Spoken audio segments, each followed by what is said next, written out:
경험이 있으니까 말을 하지. 경험이 없는데 어떻게 말을 하겠어.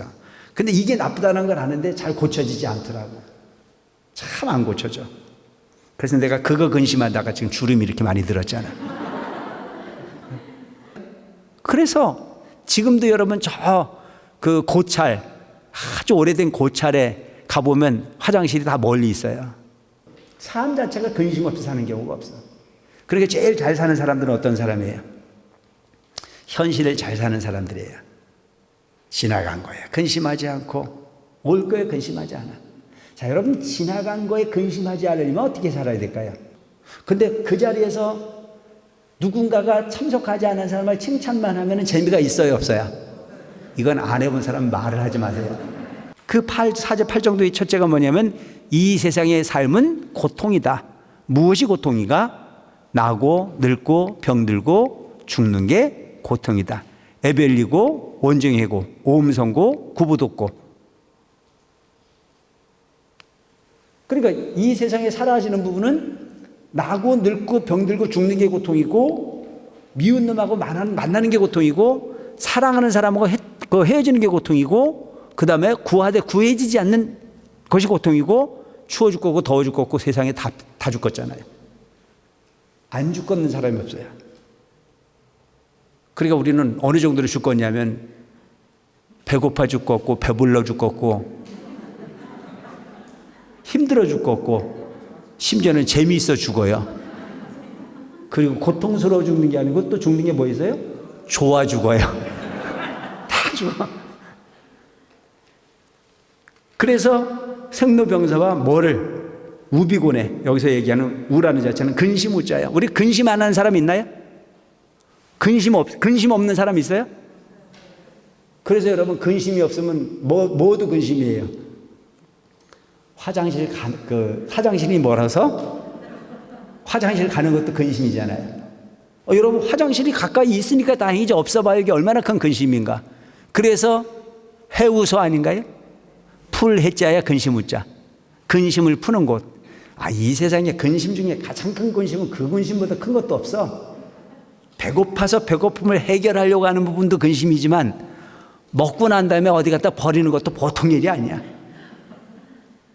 그렇잖아요. 지금 우리는 너무 편리한 시대에 살고 있지만 여러분 옛날에 불과 40년 전, 50년 전만 하더라도 화장실은 집에서 가깝게 있었어요? 멀리 있었어요? 그래서 두 가지 말이 있잖아요. 화장실하고 처갓집은 멀리 있어야 된대. 요즘은 처갓집이 가까워야 돼? 뭐라 해야 돼? 가까워야 돼. 요즘 화장실이 멀리 있으면 돼? 안 돼? 바뀌었다니까? 이렇게 무섭게 문화는 바뀌어가고 있어요. 어쨌든 화장실이 멀었다는 얘기는 냄새가 나는 부분이 악취의 공간이기 때문에 멀수록 좋다라고 하는 말이 만들어졌겠죠. 근데 그 화장실이라고 하는 게 멀고 거기는 가야 되는데 이렇게 날씨가 좋을 땐 관계가 없지만 통제했을 때 기온이 막 떨어져 가지고 바짝바짝 얼고 있는 상황 속에서 그곳에 가려고 그러면 근심스럽잖아요. 그래서 지금도 여러분 그 고찰, 아주 오래된 고찰에 가보면 화장실이 다 멀리 있어요. 그 스님들이 자다가 일어나서 그 멀리 가려면 얼마나 힘들겠어. 그러니까 갈까 말까 하고 망설여. 대드립은 날 살 때까지 참아 안 참아? 경험이 없어요? 근심스러운 거예요. 그래서 해오소란 말이죠.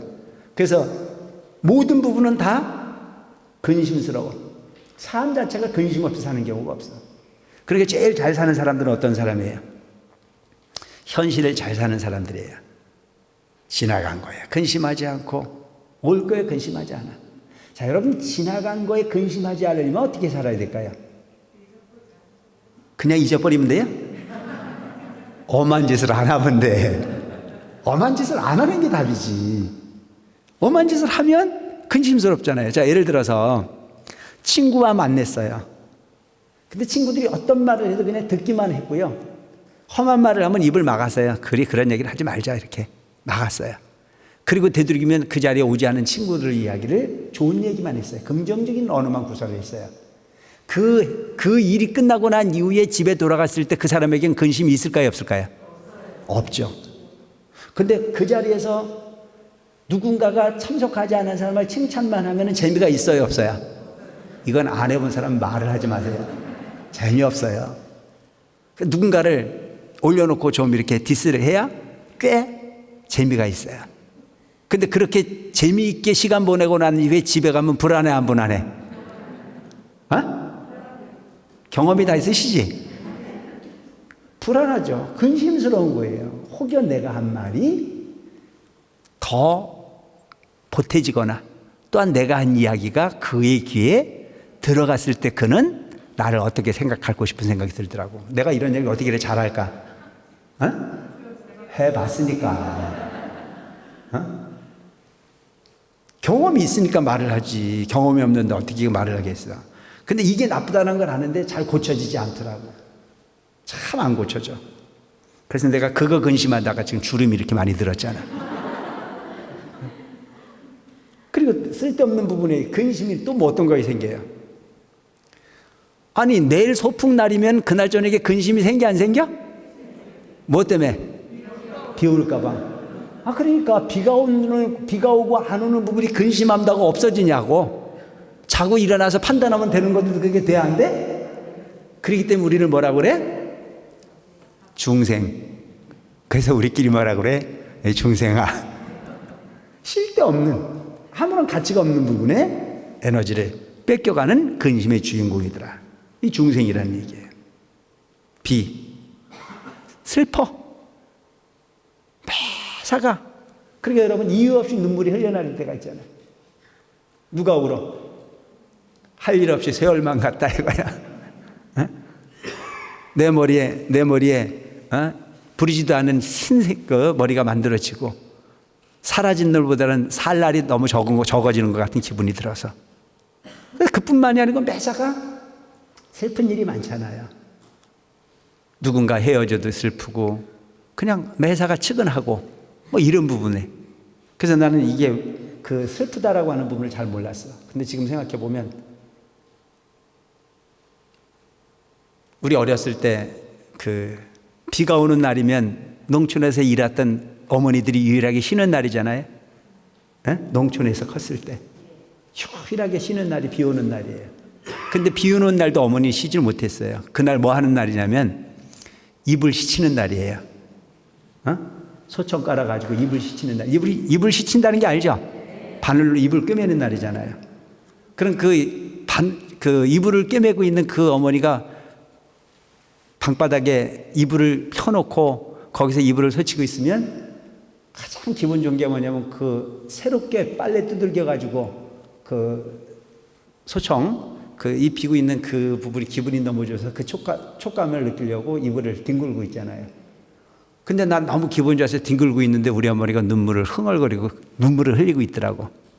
왜 그럴꼬 싶어 생각해 봤더니 슬픈 거야.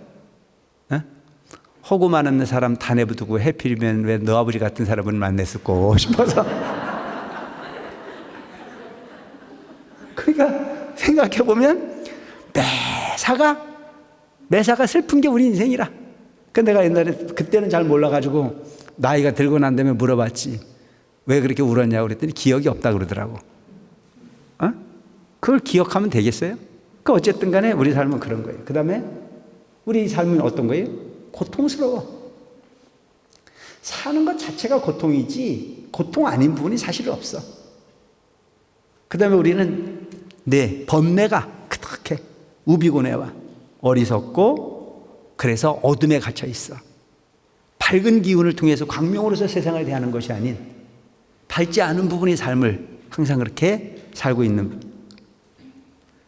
삼도의 불에서 제도하기 위해 이렇게 어둠에 갇혀 있는 중생을 제도하기 위해서 그들을 교회에서 안육따라 삼백삼보리 진리, 니르바나, 깨달음을 얻게 하려 함이니라. 부처님께서 오신 이유는 오직 중생들이 가지고 있는 이 생로병사와 우비고뇌와 삼독심으로부터 벗어나서 행복의 주인공을 만들어주기 위해서 오신 것이다. 이걸 설명하고 있는 거예요. 너무 설명이 기나요? 괜찮죠? 그냥 빨리빨리 할 수도 있어요. 읽고만 넘어갈 수도 있어. 그런데 되도록이면 했던 걸 또 보더라도 이 본래 본래 그 취지를 좀 이렇게 이해하고 가면 훨씬 낫지 않을까 싶어서 여러분들에게 이렇게 가는 거고,